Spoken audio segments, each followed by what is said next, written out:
Здравей, Нора! Здрасти! Кажи ни как да си изберем пръстен спрямо различните шлифовки. Сега ще ви разкажа за три от най-популярните шлифовки на диаманти и скъпоценни камъни. Първо започваме с кръглата форма или round cut. Това е вечната класика. Тя дава най-много блясък, но е и най-скъпа на карат. Сега продължаваме с oval cut или овал. Той е много добър избор, защото изглежда по-голям от round cut заради издължения му вид. За същите карати има почти толкова блясък, колкото и кръглата форма. И третата е капката или pear shape.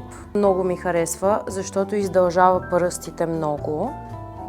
И също, когато заоблената част на камъка е по-тумбеста и по-кръгличка и изглежда по-голям за същите карати.